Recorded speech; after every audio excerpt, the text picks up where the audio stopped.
সনাতনী বৈদিক সভ্যতা এই এমন এক সভ্যতা যেখানে আকাশ থেকে শুরু করে পাতাল পর্যন্ত সাহিত্য, বিজ্ঞান, ভূগোল, চিকিৎসা শাস্ত্র ইত্যাদির এমন কোনো শাখা নেই যা উল্লেখ করা হয়নি।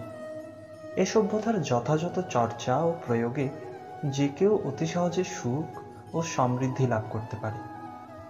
এই বৈদিক সভ্যতায় উল্লেখিত প্রত্যেক দিক নির্দেশনা, ব্রত, নিয়ম ইত্যাদির উদ্দেশ্য শুধু মানব কল্যাণের জন্যই নয়, এর সাথে যুক্ত রয়েছে পরম আধ্যাত্মিক উন্নতিও। এ এমন এক সভ্যতা যেখানে তুলসীকে অত্যন্ত পবিত্র ও পূজনীয় বলে উল্লেখ করা হয়েছে। আজ আমরা জানব বৈদিক সাহিত্যে উল্লেখিত কামিকা একাদশী ব্রত মাহাত্ম্য সম্পর্কে।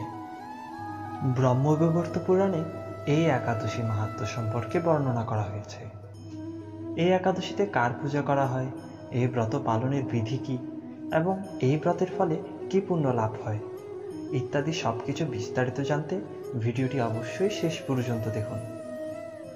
ধর্মীয় আলাপ চলাকালে মহারাজ যুধিষ্ঠির ভগবান শ্রীকৃষ্ণকে বললেন, হে গোবিন্দ, কৃপা করে শ্রাবণ মাসের কৃষ্ণপক্ষের একাদশী সম্পর্কে সবিস্তারে বর্ণনা করুন, তা শুনতে আমি অত্যন্ত কৌতূহলী।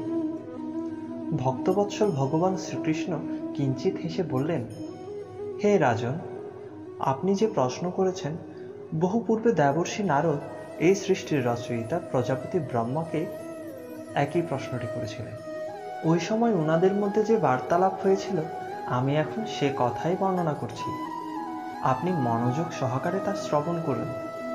এক সময় দেবর্ষি নারদ নারায়ণ গুণগান করতে করতে প্রজাপতি ব্রহ্মার কাছে আসলেন। নারদমুনি নারায়ণ নারায়ণ করতে করতে সবসময় এদিক ওদিক বিচরণ করেন, তাই তার মনে সবসময় কোনো না কোনো বিষয়ে জিজ্ঞাসা বা প্রশ্ন থেকেই যায়। তবে এটা পরম সত্য যে তার প্রত্যেকটি প্রশ্নই মানব কল্যাণের জন্য হয়ে থাকে। ঠিক এইরকম একটি প্রশ্ন প্রজাপতি ব্রহ্মাকে করেছিলেন।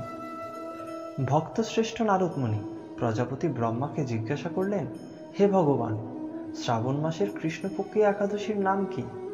এর আরাধ্য দেবতাই বা কে?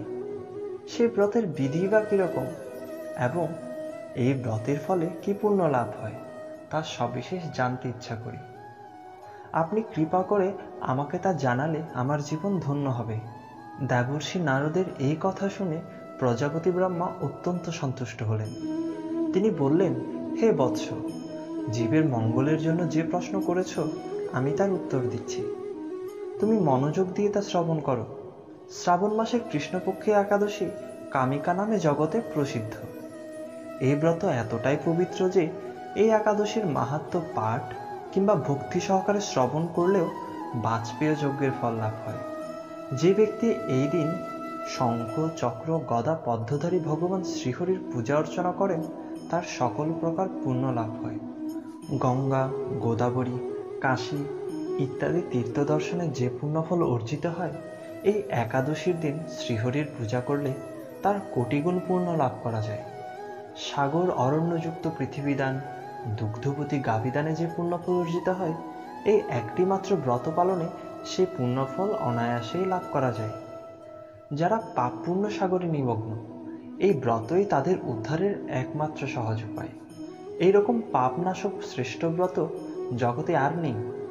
শ্রীহরি স্বয়ং এই মাহাত্ম্য কীর্তন করেছেন। যে ব্যক্তি নিষ্ঠা সহকারে এই ব্রত উপবাস করে, তাকে যমদূত স্পর্শও করে না। এই ব্রত পালনে মানুষ জন্ম মৃত্যু চক্র থেকে মুক্তি লাভ করে। কামিকা একাদশীর দিন যিনি কেশপ্রিয়া তুলসীপত্র দিয়ে শ্রীহরির পূজা করেন, পদ্মপাতার জলের মতোই তিনি পাপে নির্লিপ্ত থাকেন। এই প্রসঙ্গে প্রজাপতি ব্রহ্মা বললেন, হে নারদ, যিনি তুলসীকে দর্শন করেন তার সকল পাপরাশি বিদূরিত হয়ে যায়। যিনি তাকে স্পর্শ করেন তার পাপমলিন দেহও পবিত্র হয়।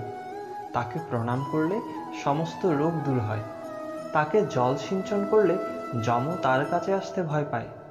যিনি শ্রীহরি চরণে তুলসী অর্পণ করেন, জন্ম মৃত্যু চক্র থেকে মুক্তি পেয়ে ভগবত ভক্তি লাভ করেন।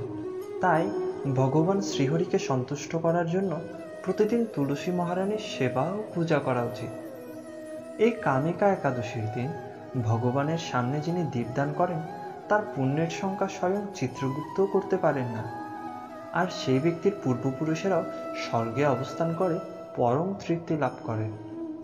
প্রজাপতি ব্রহ্মা ও নারদ মুনির সেই অপূর্ব মাহাত্ম্য কীর্তন ভগবান শ্রীকৃষ্ণ মহারাজ যুধিষ্ঠিরকে শ্রবণ করালেন। সে মাহাত্ম্য কীর্তনের শেষে ভগবান শ্রীকৃষ্ণ মহারাজ যুধিষ্ঠিরকে বললেন, ব্রহ্মহত্যা, ভ্রূণ হত্যা সহ সর্বপ্রকার পাপ বিনাশিনী মহাপুণ্যফল প্রদায়িনী ব্রত যিনি পালন করেন এবং এই মাহাত্ম্য শ্রদ্ধা সহকারে পাঠ অথবা শ্রবণ করবেন, তিনি সর্বপাপ থেকে মুক্ত হয়ে বিষ্ণুলোক গমন করেন। ভিডিওটি শেষ পর্যন্ত দেখার জন্য ধন্যবাদ। ভিডিওটি ভালো লাগলে অবশ্যই লাইক, কমেন্ট ও শেয়ার করতে ভুলবেন না। নমস্কার।